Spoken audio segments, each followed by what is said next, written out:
Whether it is relation with the West or the East, what is primarily important is what we ourselves as Americans are satisfied with.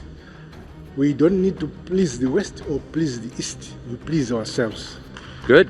An Iranian defense minister is calling Africa central to his country's security strategy. A Burkina Faso delegation speaking the language of sovereignty, pressure, resistance, and strategic autonomy. To some, it was just another diplomatic meeting. To others, it was a warning sign. But for many young Africans watching closely, it felt like something else entirely, a signal. Because Iran is not on good terms with the West, sanctions, nuclear tensions, and years of confrontation form the backdrop. So when Burkina Faso expands defense talks with a state openly at odds with Western powers, the question is not whether the move is controversial. The real question is why now? Is this a risky alignment in a fragile region? Or is the Sahel quietly learning how to negotiate power in a world no longer controlled by one center alone? Let's find out.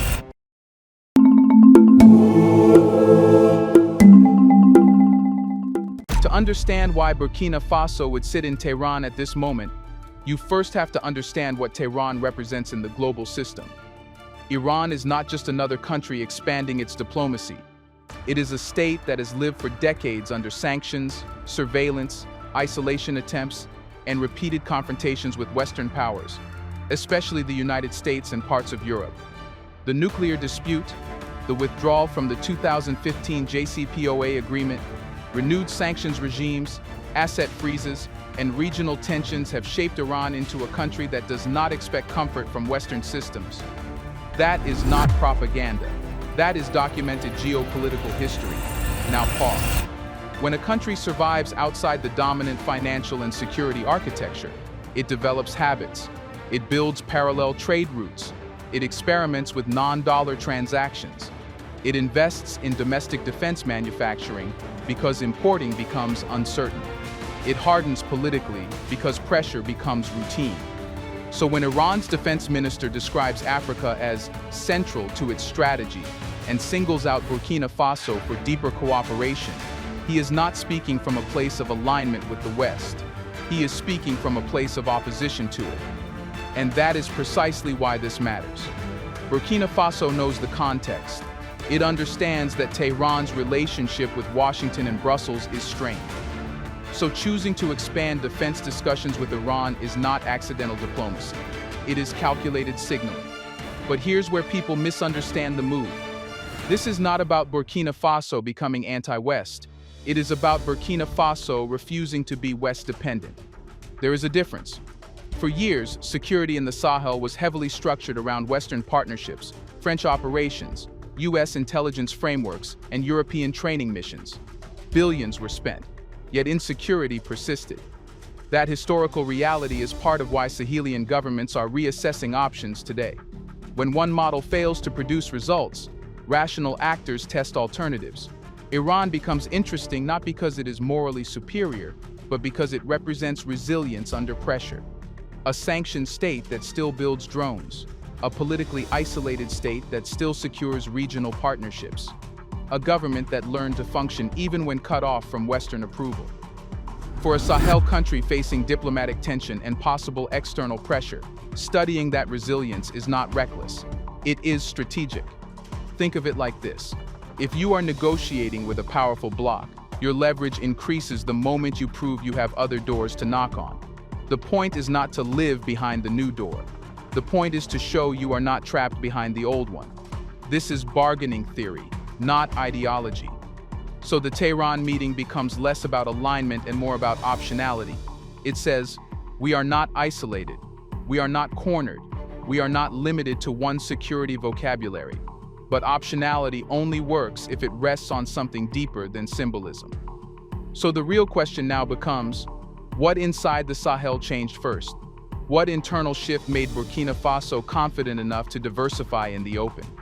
The internal shift did not begin in Tehran. It began in the villages of the Sahel.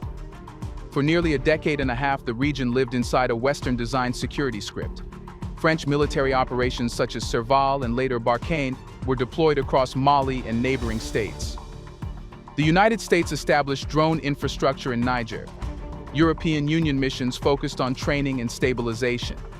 The language was consistent: counterinsurgency, capacity building, regional stability. On paper, it looked comprehensive, but on the ground, something else was happening. Armed groups adapted faster than strategy manuals. Rural communities saw soldiers rotate, but insecurity remained. Borders blurred. Trust between citizens and central governments weakened. Young people watched press conferences promise progress, while displacement numbers quietly rose. This is not a political opinion. It is an observable pattern. The Sahel remained one of the most volatile security environments in the world, despite prolonged external intervention. When a model produces the same outcome year after year, people begin to question the model itself. That questioning created space. The coups in Mali, Burkina Faso, and Niger were not isolated lightning strikes. They emerged from accumulated frustration, with governance failures. Yes, but also with security frameworks that appeared externally anchored and internally fragile. Sanctions followed. Diplomatic pressure intensified. ECOWAS threatened force at one point against Niger in 2023.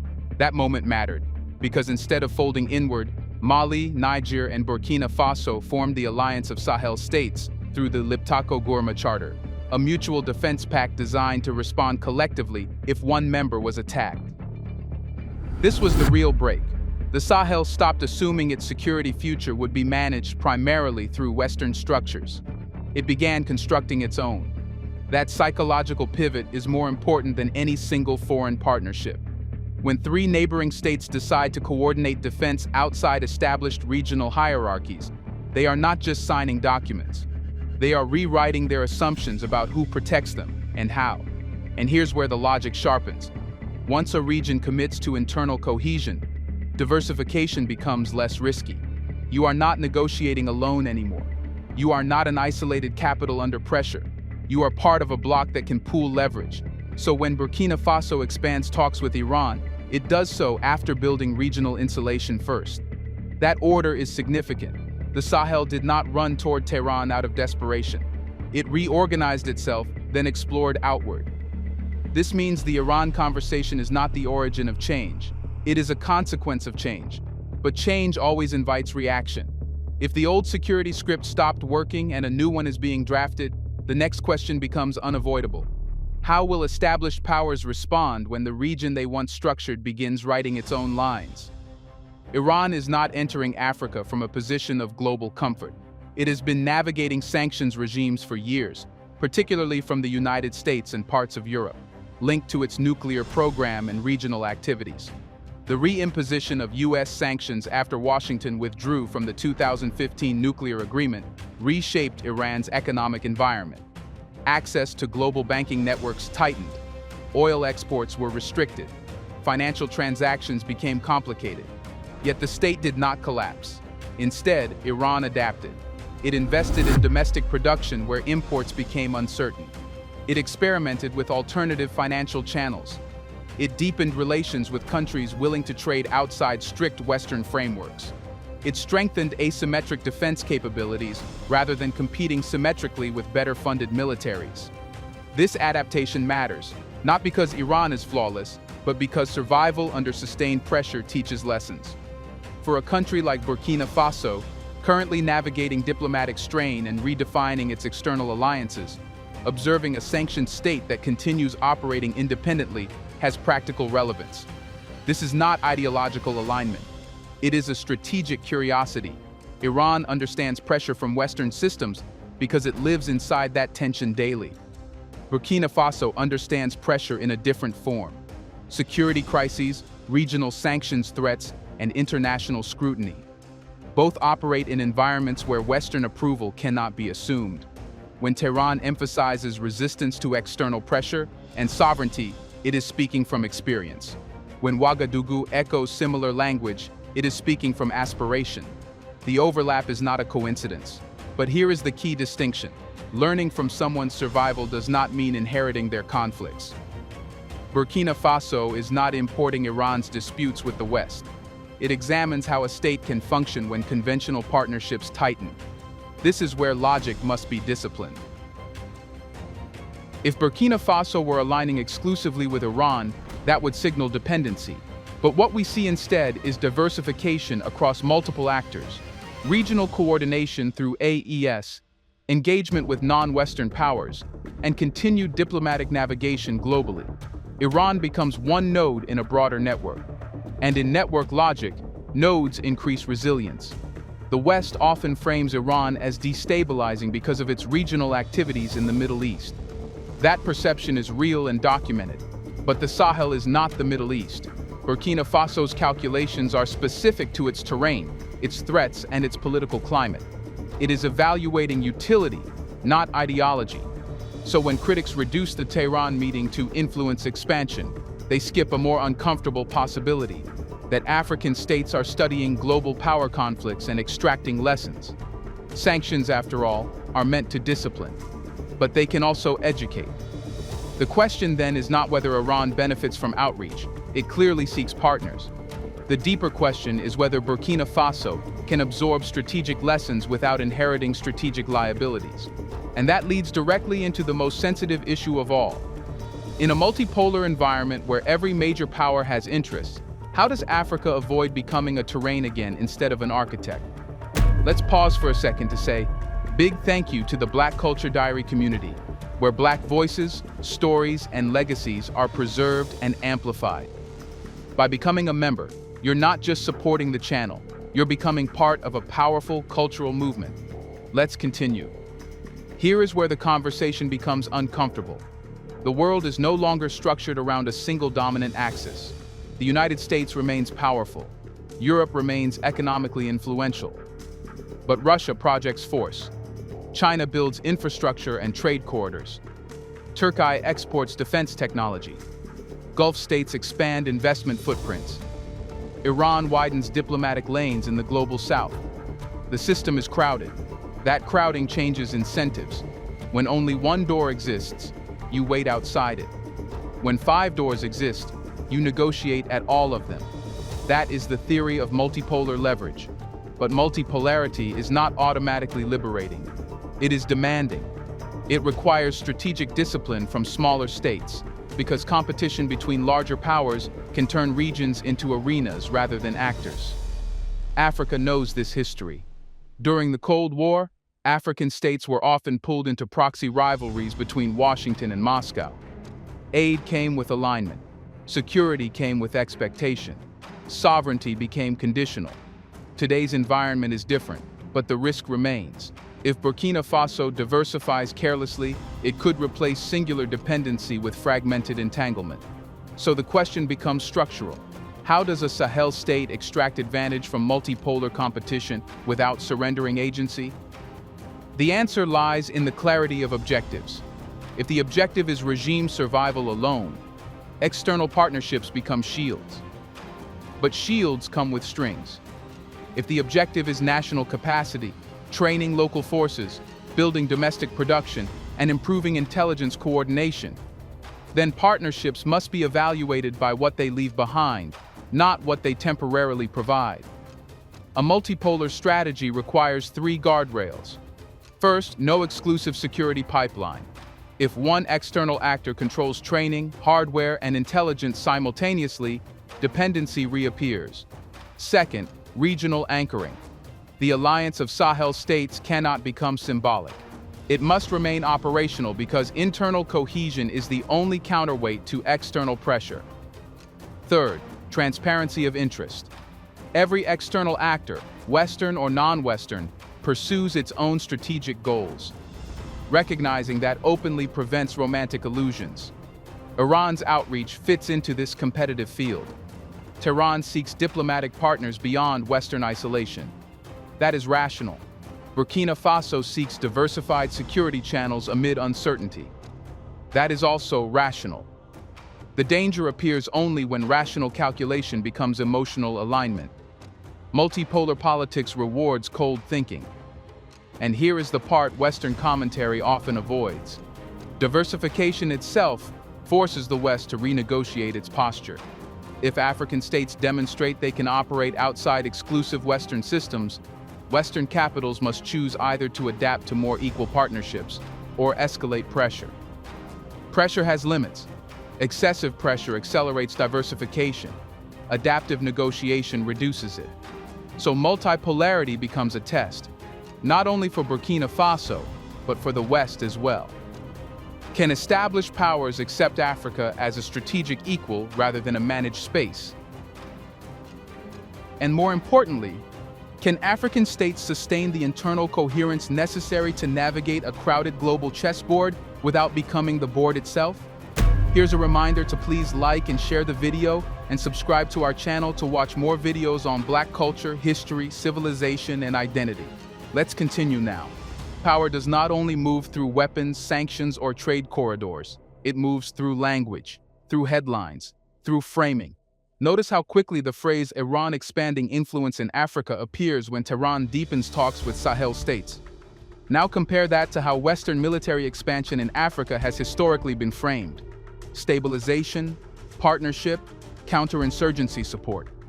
The actions may both involve security presence, but the vocabulary assigned to them differs dramatically. Language is architecture.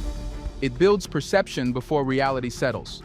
When Burkina Faso meets Western defense officials, it is often described as cooperation.